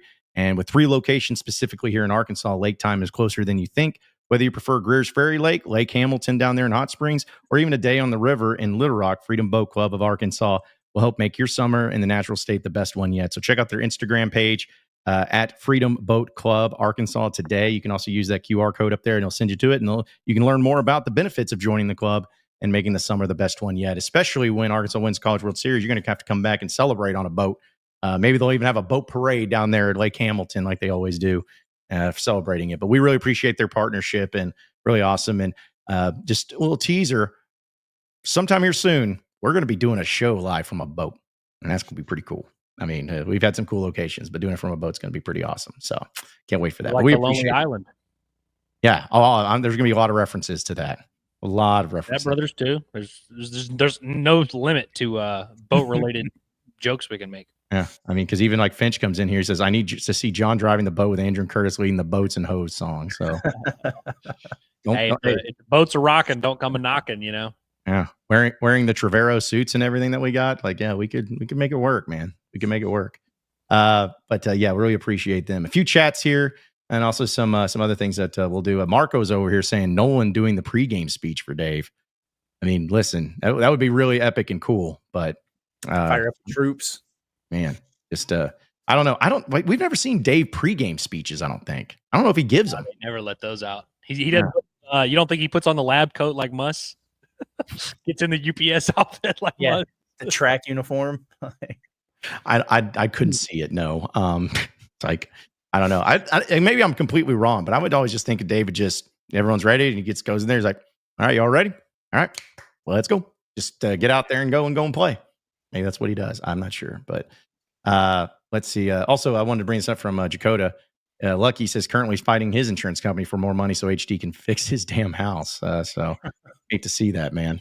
Yeah, hope you get it and get that roof fixed because roofs are important. Also, Esker Jimenez says, Curtis, I can see the new dad on your face. I know the feeling. LOL. Hope everything's good and congrats. Everything's good. Baby's not here yet, so we'll see what it looks like in September when the little fella comes. I saw a bunch of people that were like saying Happy Father's Day to Curtis, and I was like, Are we jumping the gun a little bit? A lot of people. We'll see, and I guess this is a thing that people do because I've kind of felt the same. Like I don't want to jinx anything, you know what I mean? And so I've been kind of low key about it all, but it's apparently it's something that pending fathers are celebrated for, as I'm told. So I mean, I guess you already did your job. Yeah, I mean that's true. Pressure's on Michelle now, so it's like Michelle can't celebrate Mother's Day, but you could celebrate Father's Day. I think that's fair. yeah, exactly right. We were in airports all Mother's Day coming back from our little gender reveal thing, and we didn't really celebrate it that much. And now, I'm getting all this stuff about Father's Day. And I'm like, dang, did I screw up? Like, should I have done more? So I don't know, man. Yeah. Well, I'll just say this. Hopefully, whatever you see in Curtis's face, you don't see that in my face or in Andrew's face anytime soon, because that will be something happened if that end up coming through in the clutch. So let's see. Also, Finch says, oh, no, I already brought that up. But also, Michelle wanted you to know, Andrew, that there's no room in the truck, Andrew, for your PlayStation 5. Okay, Michelle, hold on a second. Like, where are you coming from on this? Yeah. Like, flying in my truck and be like, it's like you're packing over here. Like, John, sorry, he doesn't have any room in the truck. Room for a PS5, just not the employee. It's fine. I might be the best packer on God's green earth. Like anytime I hear people talking about, oh, I can't do this, whatever, I've got to pack. I'm like, what do you mean you have to pack? Like, that's a 5-minute task. Just put the stuff in the bag, put the fries in the bag and go. I have gotten to the point, I don't know if you've noticed this, guys. I don't even bring a backpack when we go on the road. I just stuff everything in my bag in my suitcase. Yeah. I think I can fit my suitcase or my PS5 in there. We'll be down there for 2 weeks. Andrew will have like one small duffel bag and he'll have more than he needs. It's really impressive, honestly. Yeah. Now to think about it, I will probably bring a backpack this time, but like I think it's just gonna be suitcase and backpack. Yeah, that might be the way. I stuff the toiletries in there too. It all works out. That's the key. If you just don't bring any toiletries, you can fit more stuff in there. Do you put them in their separate bag and put them in that bag, or you just throw it all in there? It's like I'm digging around for the toothbrush and. So honestly, lately I have a separate toiletry bag, but I haven't brought it on trips. I just take the things, put a little. Maybe I'll get a Ziploc bag sometimes. There you go. Okay. No. Well, I was just say because this made me think of it, and it's kind of the same. But if we were out on location, folks, like when we're at Macadoodles, and if you're talking to us after the show's over and everything, and you see me packing up everything, and you say, "Hey, John, do you need any help?" Or you make the joke of like, "Oh, so John puts up all the stuff, and Curtis and Andrew just sit there and do nothing." Let's just establish this. It has nothing to do with Curtis and Andrew not being willing and wanting to help because they have asked all the time to help. It's because of there's a lot of equipment, some of it's expensive, and I need to pack it a certain way for it all to fit in. And if somebody else packs it and then I can't find it, guess who I'm blaming? Who packed it poorly? So it has nothing to do with any of that other than the fact that it's just I know where it's going to go and how it goes in. That's it. So I appreciate the offers of help, but just let me do my thing. My contribution to that is I put the headsets in the cases, and then I just I was just about to say, like, that's my go-to move is just putting those headphones in the cases. I'm big on that. I know where those go. So yeah. Listen, I'll take the help however I can get it. So that's just fine. Let's see. Ozark Carey, appreciate the super chat. Says, who's pitching in Omaha for game 1 for LSU and Arkansas? So Ozarkian, you should go and listen to. Obviously, you should listen to Bombastic every day. But yesterday, I talked about this. It's going to be most likely, unless something weird happens, Cade Anderson and Zach Root. And the good news is we've seen this matchup before. And so on yesterday's show, I basically went back to that game, which was in early May, and just kind of ran through how it went down because it was a great game. But it's also there's a lot of things in that game that it's going to be a very similar type of premise in terms of how teams handle their pitching, game 1 of a series. But you should go check out that episode for sure. Also, King Command apparently is a huge fan of mine because he's been going off on me. But he says, I can't wait to see the DUI body cam when Game and Fish shows up, John. That's crazy. Yeah. That's crazy, bro. Why would you say that? I know. The DUI body cam. What the hell? Yeah, leave that for other media members that do that, not for me. Yeah. Of all of the media members who have had DUIs, none of them are on this panel. Finch says, I think Curtis deserves to get treated to a 30-ounce bone-in ribeye for all of his hard work and dedication as a Father's Day present for getting the little bun in the oven. My hope is that I can parlay this next couple weeks into several steak outings. You know, like maybe I can have a steak somewhere before I join you guys, and then maybe we can have steak together. You know, there's a lot of opportunity for steak. You're moving. There's going to be a lot of steak eating on this trip for sure, and that's like serious. Yeah. Well, I think I told you guys this, and maybe if we find a place up there that does it, depending on how I'm feeling, I may see if I can once again conquer a 3-pound steak like I did at Doe's about 15 years ago. Probably can't, but that would be awesome. That's what I'm going to try to do. I may throw it all up. I may have the meat sweats from here to Kingdom Come, but I may give it a shot if there is one available. That'll cost you about $200 at the Drover. Should be free. I feel like if you eat a 3-pound steak yourself, you should always get it for free. I think there's got to be a challenge somewhere up there in Omaha. Yeah. I don't know if I can do like the 52 ouncer that some people do. Because what is 3 pounds is 48, I believe, right? 48. So which one? No, maybe it's a 60 ouncer, something like that. There's 3 pounds, I think, is my limit. But either way. Also, I'm not 100% sure that in steak terms, 16 ounces is a pound. Is it? Yeah, it is. It is? Okay. Yeah. Pretty sure it is. At least it's time, but legit. I said 48, and then you went with it, and I was like, I don't know if you should go with that. That's unreliable. It's fine. It just might not be 16 ounces of meat. Like there's bone and, Right, yeah. Oh, yeah. You ever seen the video of the guy that goes to Texas Roadhouse and brings out the scale, and then they bring out his 2-pound sirloin, and it's 3.5, and he's like, nah. Yeah. And that'll be us when we're going up there, though. But, yeah, I can't wait. Which, by the way, also, since we're on the topic a little bit, for those of you who are going to Omaha or have been to Omaha, we're always about recommendations. I know, like, I've been to a few places. Andrew, I know you've been to a few places. But if there's something that, because we talked about going to the zoo. In fact, Ashley just tweeted at me. She's like, you got to go to the Omaha Zoo. The desert and rainforest buildings are next level. You don't want to miss them. So I think, as long as we have time willing, we're going to check that out. But if you guys have any suggestions, restaurants, things to do, like, we'll try to check it out. Because, we hope that we're there for a long time. But when you're there a long time, there's going to be some days where you just have some time to kill. It's not like in the NCAA tournament where it's like practices, press conferences one day, then the games the next day, then practices, press conference the next day, and then games. Like, you're going to have a couple days here and there where you're not going to have a whole lot going on. So. Although I am looking forward to Friday. I guess Friday at like 10, I think, is when they're doing a practice at some random high school around town. I always like that. It's always cool to see the like high level future big leaguers playing on just like a dirt field, like just horrible. Yeah.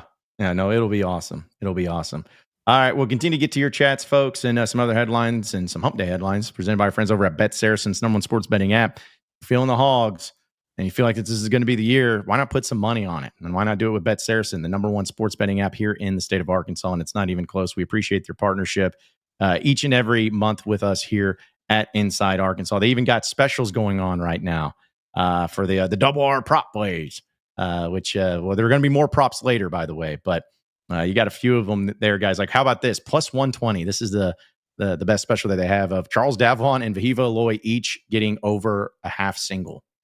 And so basically, I think that's a good good bet for plus money if you're feeling that one. But if you want to go crazy with it, how about plus 1,000? The Eloy brothers getting a combined over 1.5 home runs. So, if you're thinking that some way. Once again, Rocco Pepe is a plus 900 thing. I don't even know why it's still going on. He has not hit a home run all year. And someone has been betting all those. And someone's just going to keep flooding that and just be like, yes, yes, yes. But as of right now, guys, Arkansas is actually underdogs plus 1.5 to LSU, according to BetSaracen. And also over and under set at 10.5 runs in this game. So are we surprised that they're dogs? A little bit. I am. A little bit, yeah. I kind of am, yeah. I mean, LSU. I will definitely be betting on Arkansas in that game. Yeah. I mean, yeah, I guess maybe they're basing it strictly off of what happened the first time these teams played, I guess. But even like you talked about, Andrew, all this crazy stuff that happened when like LSU just beat the brakes off of them. So I don't know. But I mean, it went 10 innings and it was at 10 p.m. It's like I feel like that's a dead even odds type of game. So if you can get either team at plus money, you'd probably feel good. Yeah. Also, too, you think it's going to go extra innings plus 850. So if you think it's going to continue to do that, check that out. So, but yeah, a lot of great specials and everything going on there when it comes to the Razorbacks and LSU, and going to be having all of that going on. Even home runs are a lot. Like basically, if whatever player you think is going to hit a home run for Arkansas, there's a special for it. So if you think, like for instance, Ryder Helfrich is plus 230 to hit over a half home run. You have Charles Davalon plus 275, which I kind of like. I'll be honest. I like that at plus 275. Kahio Eloy plus 275. Justin Thomas plus 350. So if you think that he's going to hit a bomb out there. Was he hit like 9 or 10? 9, yeah. He's got to hit that 10th at some point. I think Kahio Eloy, I might bet on Kahio Eloy homer every game. Yeah. Or at least until he hits one. It's going to happen. I feel like Arkansas gets by LSU. Nothing against these other teams, but Arkansas is going to have some teeing off against whoever they end up playing in game 2. Well, and I know everyone does the thing where they're like, oh, you can't hit a home run in Omaha. Park's too big. Park's too big. Kahio Eloy's homers have not scraped the wall. Like when he gets one, now will he get one? That's perfectly fair. But like when he gets one, those homers go out in literally any ballpark in America. So like I feel like he's the guy that's gonna on a hot day hit one like 420. Yeah. Now Ryder Helfrich, maybe not, because that dude sneaks home runs over that little wall out there, like just like barely out there. So he'll hit him 500 feet foul or just wall scrapers when he actually gets them out. Yeah. And it's not that Maxwell's got a lot of wall scrapers this year too. Yeah. Mm-hmm. Well, and Helfrich's aren't even like wall scrapers because he barely gets a hold of them. Like, no, he hits the crap out of them. They just go sky high. It's like he's hitting a pitching wedge, and the wind's got to help carry it. So we'll see how that goes. But yeah, got plenty of specials out there too, and to check it out. And just to make sure, I had the bracket all set up. But just to clarify, if Arkansas wins, they will be the later game on Monday. On Monday. And if they lose, they'll be the early game, correct? Correct. Yeah. Okay. Just want to make sure. Either 1 p.m. or 6 p.m. Monday. Damn it. All right. Jeremy, our guy, Jeremy Stewart. Love you, Jeremy. Really appreciate you. He said, supporting the best damn hog coverage in the great state of Arkansas. Thank you, John, Curtis, and Andrew. Safe travels to Omaha. Woo Pig Suey. Love that, Jeremy. Appreciate that, Jeremy. Dude, that was one of the best moments of the year when we ran into Jeremy and his family at Baum, and they were wearing Inside Arkansas stuff. And so I'll never forget that, and we appreciate you for sure, brother. Yeah. And I want to, hopefully he doesn't mind me telling this story real quick, guys, because yesterday he won the Bombastic hat, and I'm putting it all together. And he went ahead on our Inside Arkansas shop, and he bought 2 Bombastic shirts and 2 Pot at the Palace shirts in addition to all of that. Just because he wanted to. So very cool, man. Yeah, it's in the mail for you, Jeremy. So hopefully you get it here soon. But yeah, really appreciate your support, man. We love it, and we thank you so much. Thank all of you. But yeah, that's awesome. Very cool. Yeah, anytime, like, it's only happened a few times, but anytime I've seen like an Inside Arkansas shirt being worn at Baum, I get so happy, and for that, but also just like, that's cool. You had all your Razorback gear you could possibly wear, but you wore, Inside Arkansas, or if it's Bombastic or, whatever it is, but just really cool. We really appreciate that. It's one of the coolest things. So anyways, thank you, Jeremy, so much for all of that. Let's see. Man, it's kind of crazy. I got got asked about the other day about a football question in SEC football media days. I'm like, I just am so out of it. I do not care about any of that stuff that's going on right now. So, but somebody was asking about. I don't think it was in the chat. It was on Twitter, and it was a question for you, Curtis. That's why I want to make sure I get it before you're dealing with basketball. Yep, it's a hoops. Yeah. While you look for it, I have a football observation to make. Just a very quick one. Yeah, go ahead. Because I've recorded entire Pod at the Palace episodes about seeing the basketball team roaming around at Baum Walker, sizing them up. A lot of football guys. I mean, we saw Taylor Green out there, saw Carmona out there. Quincy Rhodes, large human being. Like he looks like a freaking SEC defensive end. He's in great shape, and like they're going to need him to be really good for him this year. But as he was walking around, I mean, he looks like he's freaking Nick Pringle out there, except bigger. He looks like that tall. He really, really looked the part, I thought. Not trying to be weird, but he was a little bit ways down from me and Andrew. I kept looking over at him like, good grief, like this dude. He looks the part. I remember seeing him at a practice when he was a true freshman. I think he was out with a concussion or something, because he was one of those guys who was like just walking laps around the field. And I was standing right beside Andrew, and he walked by, and this was a couple years ago. And I was like, who the heck is that? And he looked at the number. He's like, I think that's Quincy Rhodes. And at the time we were like, man, a dude doesn't look like a freshman. I don't know. He's like a junior or something now. He don't look like a junior. He looks like an NFL player. So if you're looking for a reason to be excited about the Arkansas defensive line, he would be the answer right there. He looks good. I mean, especially when you're losing a guy like Landon Jackson, who just has that type of NFL body, NFL, defensive end type of impact. Not saying Quincy Rhodes is going to be just a 1-for-1 swap of, he's going to be that good, but I certainly think he's as imposing. If you were just to rank, like, I don't know if Quincy Rhodes is a top 10 player on the roster, but like pieces you're most encouraged about, the jump made from his freshman year to year one, which I guess was he a redshirt freshman last year? So maybe that's what it was. Yeah. I can't remember. He played in a couple games because he got hurt in that opener, which is when he got that concussion. But like as a freshman, he was a guy that they liked and got on the field here and there. The strides he took last year, he was a completely different player, like a legit plus on the defensive line, one of the few they had. So if he can take another little jump and really be an impact player, it would make me feel better about that D-line room. They're going to need a lot of guys, but among the returning Razorbacks, I don't know if there's one that impresses me more than Quincy Rhodes, honestly. All right, so I found the question. It's from Chris, which is so funny the way he says this, because Mike could have just asked you, but it's okay. He says, ask Curtis if you don't mind. After seeing Cal's video of Dave Van Horn, has he been involved with recruiting in any other sports besides basketball? I feel like if I was a high school baseball player coming on a visit and I saw John frickin' Calipari, I would immediately commit just because I would be starstruck. I mean, I have no idea what that's looked like for baseball, but he has, like, his name has been dropped, pictures have been dropped. Julian Neal, the corner that was at, I think he was the one that was at Stanford for like spring, and then he was really good at Fresno State the year before. A really good spring portal addition for them. His dad posted the pic of John Calipari with them, and they were just over the moon about it. Their other son is a Division I basketball player. So that paid dividends. I remember, man, it might have been like September or October or something, that there was a tennis signee. Do you guys remember that? Yeah. And it was like, oh wow, yeah. As soon as we saw John Calipari, we knew. So yeah, that stuff absolutely matters. I remember Nate Oates when he first got to Alabama before they really took off, and he would kind of find a way to swing around and introduce the players to Nick Saban or whatever. Calipari has that kind of cachet, man, for sure. So he does in his own little way there help the other programs around campus for sure. By the way, I know we talked a lot about Tony Vitello, and fans are tired of hearing us talk about this. That's one thing that Tony Vitello is good about. Like, he was at one of Morgan Wallen's concerts in the Tennessee football stadium. Tony Vitello walked out with him and stuff like that.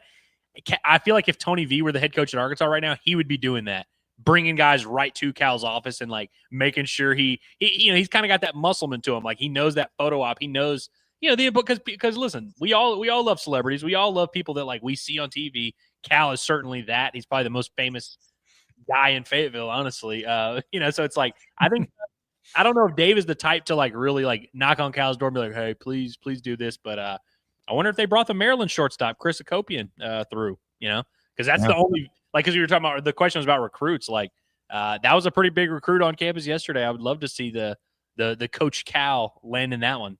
Yeah, I would just, I don't know, if I was Dave or whoever, I would immediately just call Cal if I had some visits. Hey, Cal, can you like walk through the hallway of your place over here just at this exact time? As we're just like, oh, Cal, hey, fancy seeing you here. What's so unexpected? Got John Wall with them.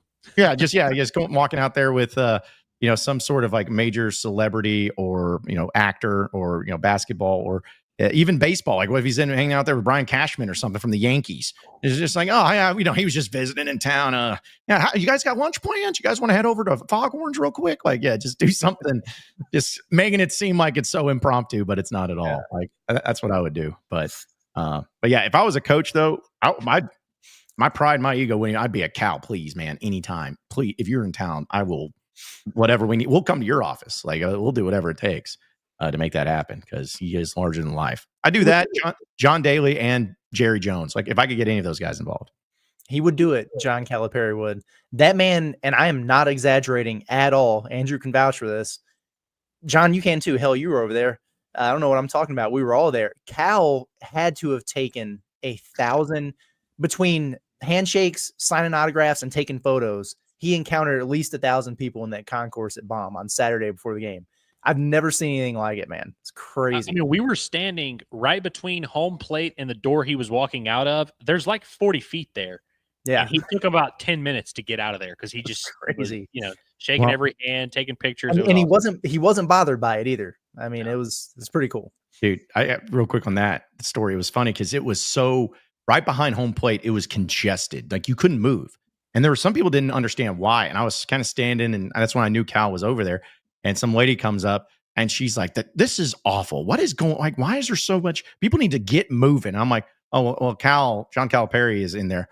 Oh, and so she like went in there because she wanted to see Cal too. I'm like, you're giving to the problem. You're complaining about the traffic. But she's like, I got to see John Calipari. But I know that is awesome, because I'm not saying Cal would do this, but there's a lot of coaches that'd be like, hey, I'm going to be incognito. Get me up to the suite, and I don't want to deal with anything. That dude went down there in the concourse with the common folk. If he went out in the hog pen, I would have been like, are you okay? Do we need to check you out? Like, are you mentally with us still? But shout out to Cal, where he is larger than life. He's a celebrity that happens to be a basketball coach, but he doesn't act like it when it's like, oh no, I don't want to be even bothered with anything. He's like, dude, he's hanging out, having a great time. That's why I really hope he finds time in his otherwise demanding schedule to pencil in an appearance up there at Omaha. He's got to be there, man.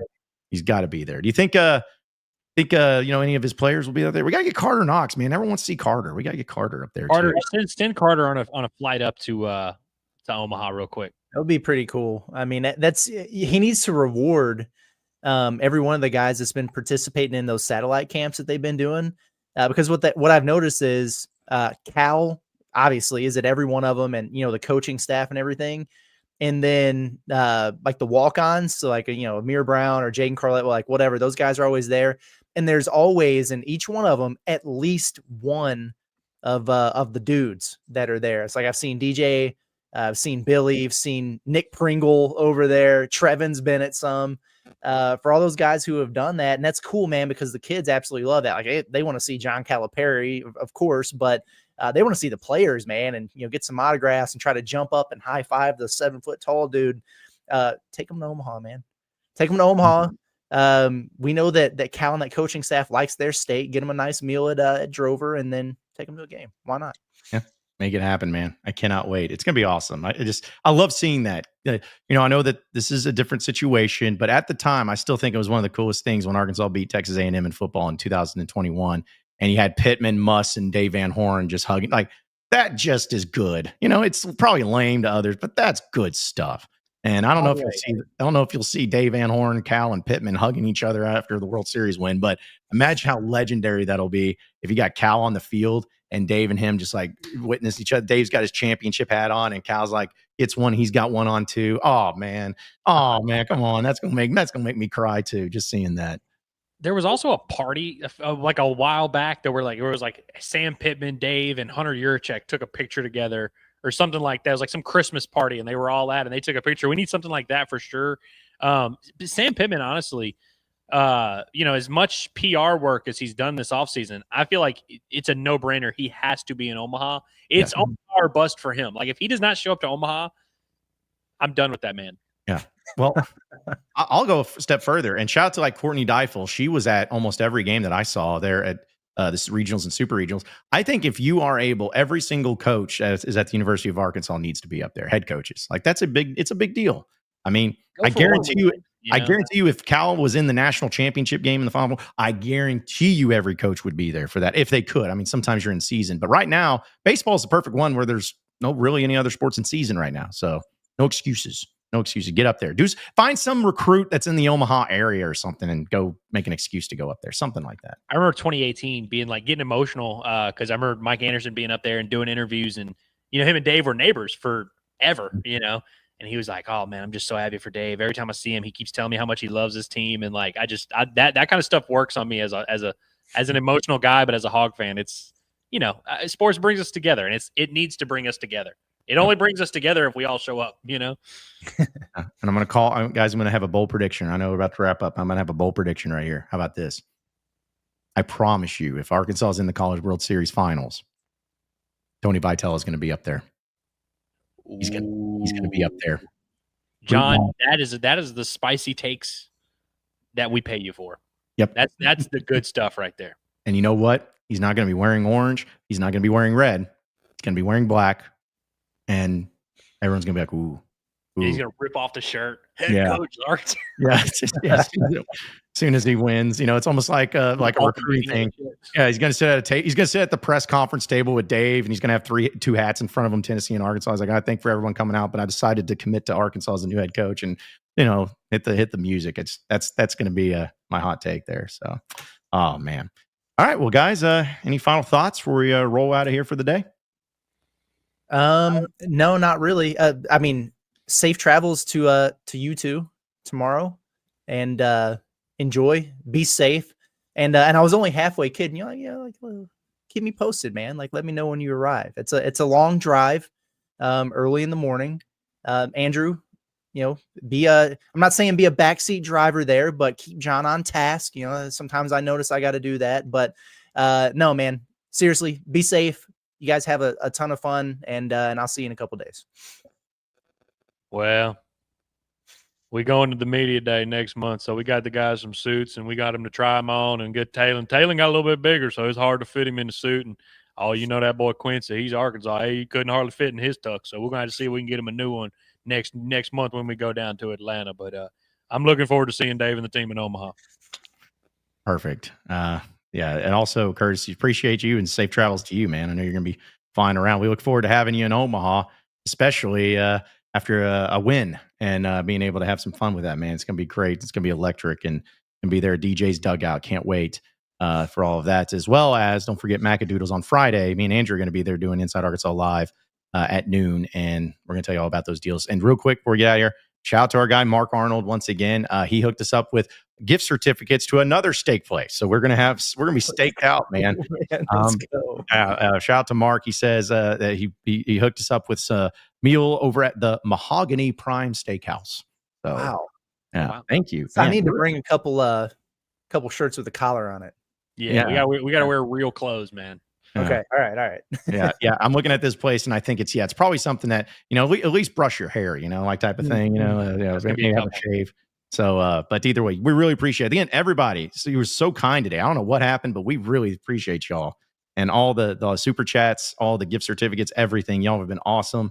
Thank you so much. Thanks to all of our sponsors for making it possible for us to make this trip. We hope to stay up there in Omaha for a very long time and be able to provide you with the best contents around when it comes to covering all things Razorbacks. So be sure to tune in and subscribe to us here at Inside Arkansas, whether it's Inside Arkansas Live, Pod at the Palace, the Bombastic Podcast, happening each and every day. Subscribe on also all where audio podcasts are found. For those podcasts, check us out on social media and Inside Arkansas that way too. And we're going to keep it moving and be in Omaha starting up tomorrow. So for Andrew Ellis, as well as Curtis Wilkerson, I am John Neighbors. Same sports show, same sports channel. Tomorrow, later in the afternoon, live from DJ's Dugout in Omaha. Have a great rest of your day, everybody. We'll see you then.